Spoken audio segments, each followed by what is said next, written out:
नमस्कार. 26 जानेवारी प्रजासत्ताक दिनाच्या सर्वांना शुभेच्छा. आज 26 जानेवारी हा दिवस आपण प्रजासत्ताक दिन म्हणून पाळतो. का? कारण 26 जानेवारी 1950 पासून आपल्या देशात भारतीय राज्यघटनेचा अंमल सुरू झाला. भारतीय राज्यघटना म्हणजे भारतीय संविधान. 26 जानेवारी ह्या विशिष्ट दिवसाचीच निवड का करण्यात आली? कारण ह्याच दिवशी 1930 साली भारतीय काँग्रेसने पूर्ण स्वराज्याचा ठराव केला होता. आपले हे संविधान किंवा राज्यघटना म्हणजे जीवन जगण्याचा जो मार्ग देशाने स्वीकारला आहे तो स्वीकारताना अनेक पद्धतीचा अवलंब झाला. कारण त्यापूर्वी म्हणजे स्वातंत्र्यापूर्वीपासून आपण जीवन जगत तर होतो, पण 150 वर्षे इंग्रजांच्या अंमलाखाली, कधी विविध राजेशाहींच्या छत्राखाली, आक्रमकांच्या दडपणाखाली जगत होतो. ह्या सत्तांच्या शोषणाशिवाय आपण आपल्या समाजातील सुद्धा अनेक वर्ग, जातीभेद आणि अनिष्ट रूढी परंपरा यांच्या शोषणाचे, गुलामगिरीचे, अन्याय आणि असमतेचे बळी ठरत होतो. राज्यघटना म्हणजे संविधान लिहिताना भारतीय इतिहास, परंपरा, समाजव्यवस्था, आर्थिक परिस्थिती इत्यादींचा सर्वांगीण विचार करून त्यातील ग्राह्य म्हणजे स्वीकारण्याजोगे कोणते व त्याज्य म्हणजे टाकून देण्याजोगे कोणते या संदर्भात निर्णय घेतले. जगभरात स्वातंत्र्यासाठी लोकांच्या राज्यासाठी ज्या अनेक चळवळी झाल्या त्यातून लोकशाही ही एक चांगली पद्धत आहे असे विचारवंतांचे एकमत झाले व त्यातूनच लोकशाहीचा मूलाधार म्हणजे राज्यघटनेची निर्मिती झाली. हे संविधान भारतीयांच्या इच्छेनुसारच झाले पाहिजे असा विचार महात्मा गांधी आणि इतर थोर मंडळींनी मांडला. जनतेच्या प्रतिनिधींमार्फतच घटना लिहिली गेली पाहिजे असा विचार प्रथम इंग्लंडमध्ये मांडला गेला, पण त्याची प्रत्यक्ष अंमलबजावणी मात्र फ्रान्स आणि अमेरिका या देशांनी केली. भारतीय घटना निर्मितीसाठी अमेरिकन घटना निर्मितीपेक्षा जास्त वेळ लागला. आपल्या घटना समितीची स्थापना स्वातंत्र्यापूर्वीच झाली होती, पण 14 ऑगस्ट 1947 नंतर म्हणजे भारताच्या विभाजनानंतर व भारतीय स्वातंत्र्यापासून भारताच्या स्वतःच्या अशा मसुदा समितीच्या कामकाजास सुरुवात झाली. त्यापूर्वी सुद्धा अनेक बैठका झाल्या, पण डिसेंबर 1946 साली जी घटना निर्मितीसाठी मसुदा समितीची जी बैठक झाली त्यावेळचा मोहम्मद अली जिना यांचा पक्ष मुस्लिम लीग याने त्यावर बहिष्कार टाकला. म्हणूनच आपण असं म्हणतो की 14 ऑगस्ट 1947 नंतर स्वतंत्र भारताच्या स्वतंत्र अशा मसुदी समितीचे कामकाज सुरू झाले. हे घटनेचे कामकाज तब्बल 2 वर्षे 11 महिने 18 दिवस चालले होते. 114 दिवस चर्चा, 165 दिवस प्रत्यक्ष कामकाज आणि त्यावेळेसचा 64 लाख रुपये खर्च ह्या घटना निर्मितीच्या कामावर झाला. हे कामकाज खुल्या पद्धतीने झाले. आज आपण जसं Lok Sabha live TV, Rajya Sabha live TV पाहतो, तसंच हे खुल्या पद्धतीने झालेले काम त्यावेळेस पार्लमेंटमध्ये 53,000 लोकांनी प्रत्यक्ष पाहिले. ह्या घटना समितीत अनेक समित्या होत्या, अनेक उपसमित्या होत्या.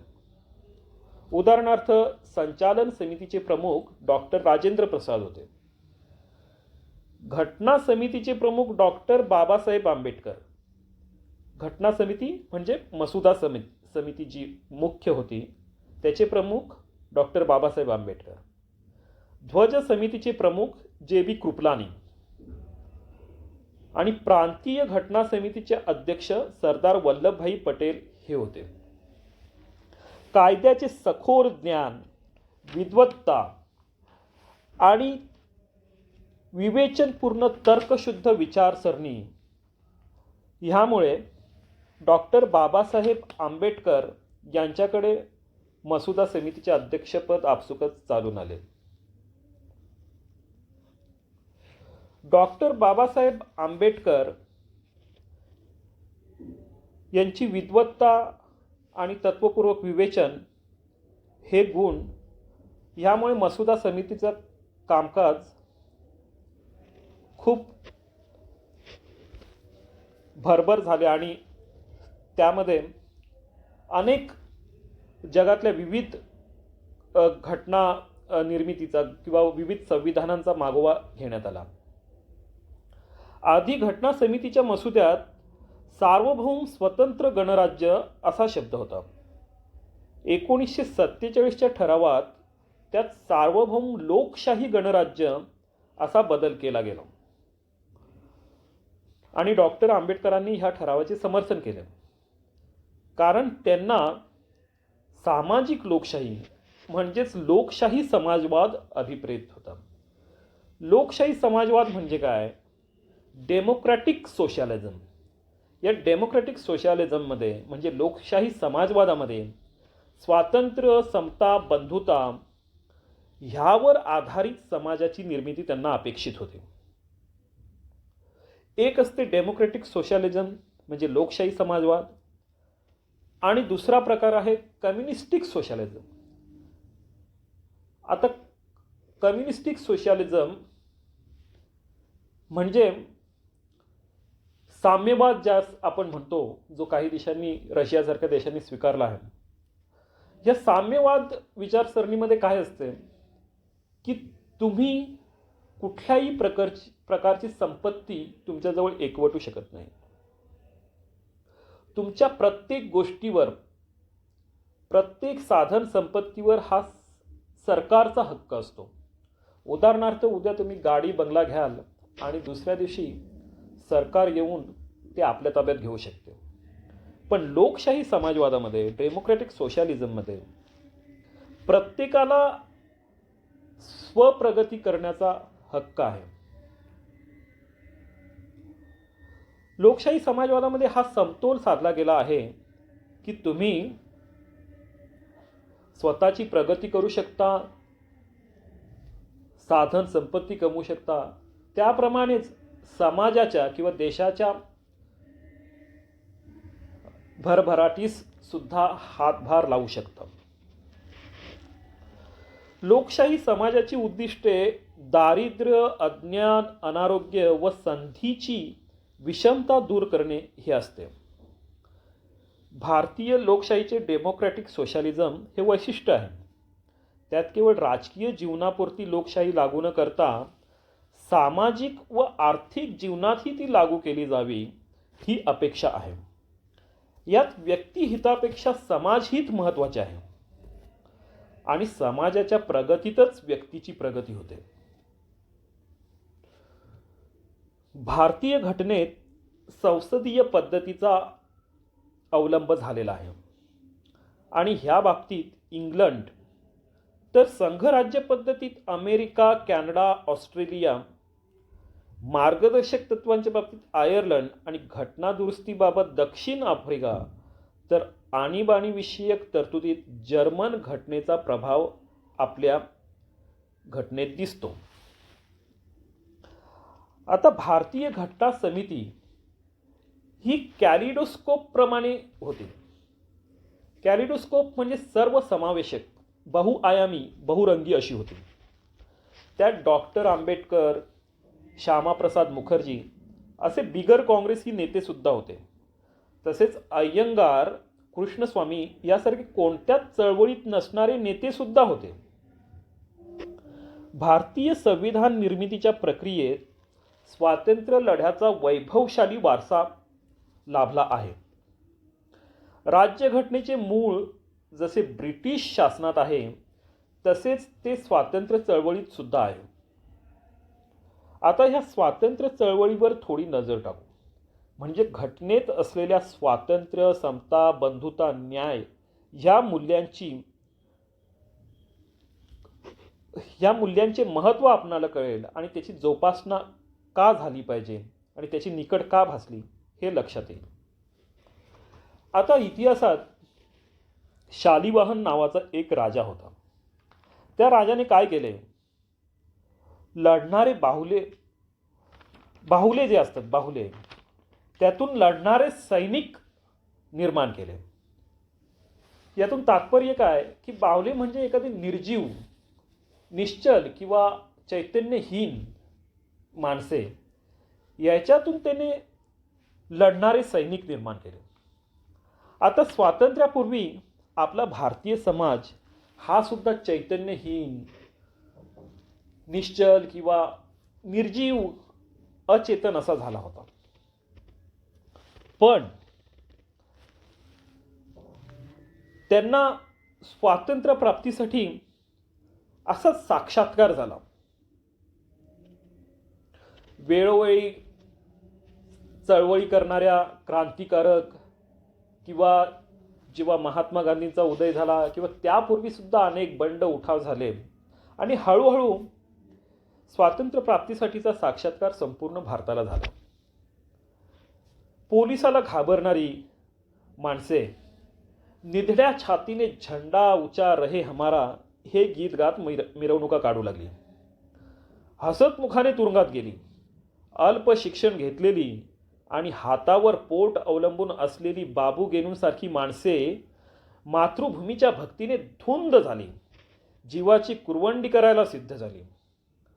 युनिव्हर्सिटीजमधून उच्च परीक्षात चमकलेली माणसे खादी विक्री आणि हरिजन सेवा यांच्यासाठी खेडोपाडी पायी फिरण्यात आनंद मानू लागली. म्हणती स्त्रिया रणी जाऊ, त्याची ती मुले दिला खाऊ. म्हणजे स्त्रिया सुद्धा मैदानात, रणांगणात उतरल्या आणि त्याची ती मुले दिला खाऊ म्हणजे लहान मुले सुद्धा चळवळीत सहभागी झाली. त्यांना खाऊ प्रिय नव्हता. आज आपल्या लहान मुलांना आपलं खाऊ जसा प्रिय वाटतो, पण त्यावेळेस ते स्वातंत्र्य चळवळीचं वातावरण एवढं भारावलेलं होतं की त्यांना खाऊपेक्षा चळवळीत सहभागी होणे हे जास्त महत्त्वाचे होते. म्हणूनच म्हटले आहे की म्हणती स्त्रिया रणी जाऊ, त्याची ती मुले दिला खाऊ. अशा प्रकारचे धुंद वातावरण साऱ्या देशात निर्माण झाले. साहजिकच मातीचा थंड गोळा वाटणारा माणूस, सामान्य मनुष्य धगधगू लागला. समाजाच्या पायातल्या विविध अवजड गंजलेल्या शृंखला आपल्याला तोडून टाकायच्या आहेत, ह्या नव्या भव्य स्वप्नाने तो भारला गेला. 1920ची असहकारितेची चळवळ, 1930ची मीठ सत्याग्रहाची चळवळ, उचललेस तू मीठ मूठभर साम्राज्याचा खचला पाया, उचललेस तू मीठ मूठभर साम्राज्याचा खचला पाया, अशी ही मीठ सत्याग्रहाची चळवळ. आणि 1942च्या चले जाव आंदोलनात सामान्य मनुष्यात चैतन्य निर्माण झाले. एका विशाल ध्येयाचा त्यांच्या जीवनाला परिस्पर्श झाला. पण असे चैतन्य आज अस्तित्वात आहे काय? तसली भारलेली माणसे आज आहेत काय? आज आपण सुद्धा मातीसारखे मातीचे थंड गोळे बनून गेलोत काय? हा प्रश्न आहे. त्यावेळेस जशी भारलेली माणसे ह्या मातीतून निर्माण झाली आणि ती ह्याच मातीत मिसळून गेली. तुम्हाला माहिती आहे, प्रभू श्रीरामचंद्रांनी आपल्या पदस्पर्शाने शिळा झालेल्या अहिल्याचा उद्धार केला, अशी कथा आपण वाचतो. प्रभू रामचंद्र वनातून निघून गेल्यानंतर अहिल्याची पुन्हा शिळा झाल्याचा विपरीत चमत्कार कोणत्या रामायणात नमूद केला आहे काय? पण आपण मात्र स्वातंत्र्य प्राप्तीसाठी भारलेली आणि झटलेली माणसे निघून गेल्यानंतर शिळा होऊन पडलो आहोत, चैतन्यहीन झालो आहोत. त्या थोर विभूतींसाठी नव्या माणसाच्या स्वातंत्र्याची व सुखाची कल्पना फक्त स्वतःपुरती कधीच मर्यादित नव्हती. ते स्वातंत्र्य खरे न फक्त आपुले जे तोडी ते बंधने, अन्यांच्या पदशृंखलास बघते निष्कंप ऐशा मने. कवी बी यांनी लिहिलेल्या ह्या ओळी आहेत. कवी बी म्हणजे कवी नारायण मुरलीधर गुप्ते यांनी व्यक्त केलेली ही भावना त्यांना अभिप्रेत होती. म्हणजे स्वातंत्र्य सुख फक्त स्वतःपुरती नको, तर ते आपल्यासोबतच इतरांसाठी, आपल्या समाजासाठी सुद्धा आहे. माणसाचे राजकीय, सामाजिक, आर्थिक, वैचारिक, भावनिक असे तुकडे पाडणे म्हणजे आत्म्याचे तुकडे पाडण्यासारखे आहे. म्हणून ह्या विविध अंगांनी समाजात समता, न्याय, बंधुता कशी नांदेल याचा संविधानात कसोशीने प्रयत्न केला गेला आहे. पारतंत्र्याच्या शृंखला इतक्याच अस्पृश्यतेच्या बेड्या माणुसकीला मारक ठरतात. नवकोट नारायण आणि 18 विश्वे दरिद्री यांच्यातल्या भेदाइतका जातीभेद किंवा वंशभेद अमानुष आहे. आता काही वर्षापूर्वीची घटना आपण पाहिली की राजस्थानमध्ये एका शाळेत एका अस्पृश्य मुलाने घड्यातलं पाणी पिलं म्हणून सवर्ण शिक्षकांनी त्याला मारहाण केली. तर याला आपण डेमोक्रेटिक सोशलिझम म्हणू शकतो का? लोकशाही समाजवाद म्हणू शकतो का? ज्यांनी घटना निर्मिती केली किंवा जे स्वातंत्र्यासाठी लढले त्यांना तर आपल्या विकासासोबतच समाजाचे हित सुद्धा हवे होते. पण आपण अजूनही स्वतःचा विचार करतो आणि आपल्या समाजातल्या इतर बांधवांबाबत बिलकुल विचार करत नाही. जो नवा माणूस निर्माण होईल त्याने सर्व प्रकारच्या विषमतेविरुद्ध सिद्ध झाले पाहिजे असे स्वप्न आपल्या थोर महापुरुषांनी पाहिले होते आणि तेच आपल्या संविधानात सुद्धा परावर्तित होते. आणि आपणही आज स्वतःला तसेच वचन दिले पाहिजे. सामाजिक विकासाच्या पाश्चात्य मोजमापांनी पाहायला गेल्यास आपण बरीच धडपड केली. साक्षरता इतक्या अमुक प्रमाणात वाढली, दरडोई उत्पन्न म्हणजे GDP अमुक पट झाले, कुटुंब नियोजन वा पोलिओ मुक्ती किंवा करोना मुक्ती म्हणा त्यासाठी आपण इतके कोटी खर्च केले. रस्ते, पूल, महामार्ग यावर कोट्यवधी रुपये खर्च झाले. पण समृद्धीची ही गंगा तळाच्या तहानलेल्या भूमीपर्यंत पोहोचली आहे काय? डेमोक्रेटिक सोशलिझम किंवा लोकशाही समाजवाद हे उद्दिष्ट सफल झाले आहे काय? सर्वांसाठी ही समृद्धी, सर्वांसाठी हा विकास पोचलेला आहे काय?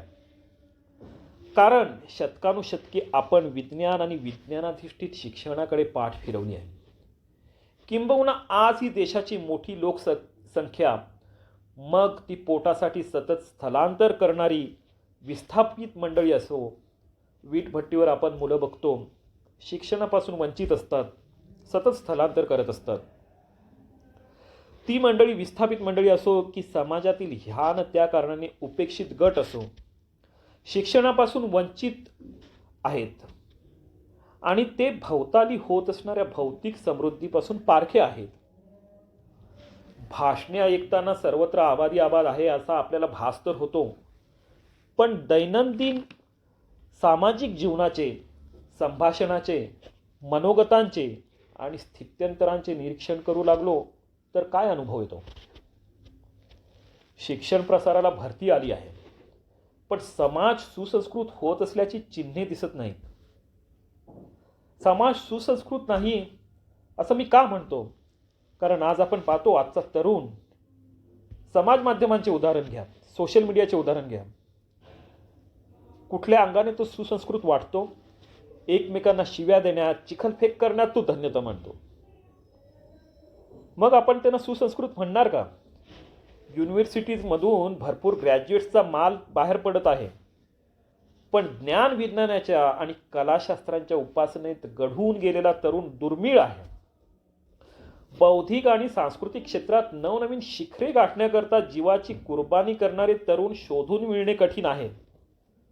उलट पक्षी आपण आपली बुद्धी समाज माध्यमावर अनाठाई खर्च करत कुणा अवगुणी बाहुबलीचे, नेतृत्वाचे, गुंडापुंडाचे तळी उचलण्यात किंवा व्यक्तिपूजनात वाया घालवत आहोत आणि लोकात भेद निर्माण करण्यात, समाजात असंतोष पसरवण्यास, तसेच कधी अफवा पसरवून सार्वजनिक साधनसंपत्तीचे पर्यायाने देशाचे प्रचंड नुकसान करण्यात कारणीभूत ठरत आहोत.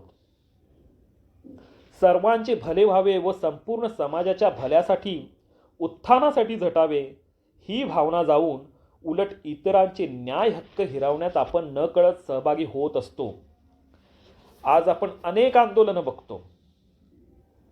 आपल्या स्वतःच्या हक्कांसाठी लोक आंदोलने करतात, पण ही आंदोलने करताना इतरांचे हक्क कसे हिरावून घेतले जातात किंवा समाजाच्या साधनसंपत्तीचे कसे नुकसान होते, कधी दंगल होते तर कधी जाळपोळ, सार्वजनिक मालमत्ता, बसेस यांना आग लावली जाते आणि पर्यायाने आपल्याच देशाचे नुकसान आणि इतरांचे न्याय हक्क हिरावून आपण आपले न्याय हक्क मिळवण्याचा प्रयत्न करतो.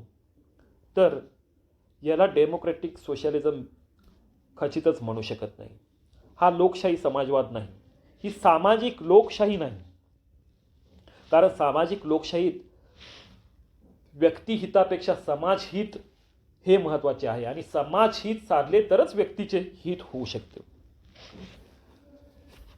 आज लहान असलेली मुले, तुम्ही जे शिक्षण घ्याल त्याचा योग्य वापर कसा करावा व सर्वांबरोबरच उज्ज्वल भविष्य स्वतःचेही उत्तम कसे घडवावे, भविष्यात हाती पडणाऱ्या मोबाईल, डिजिटल माध्यमे, समाज माध्यमे या आधुनिक तंत्रज्ञानाचा योग्य वापर कसा करावा याचा विचार आतापासूनच करणे गरजेचे आहे. गरिबांना अप्राप्य असलेले तूप आपल्या पोळीवर ओतून घेण्याची अहमहिका जुने श्रीमंत व नवे धनिक यांच्यात किळसवाण्या रीतीने प्रगट होत आहे. काटेकोर कायदे होणी संविधानाला अपेक्षित न्याय, समता, बंधुता प्रस्थापित होत नाही, तर कुठे ठराविक मानव समूहाचा अमानुष छळ होतो. अशा प्रसंगी खरा लोकशाही समाजवाद प्रस्थापित करण्याची जबाबदारी प्रत्येकाचीच आहे. आजच्या संक्रमणाच्या आणि प्रचंड विकासाच्या वेगात मन निरुत्साही होणार नाही याची काळजी प्रत्येकानेच घेतली पाहिजे. आणखी आपल्याला उदाहरणे देता येतील.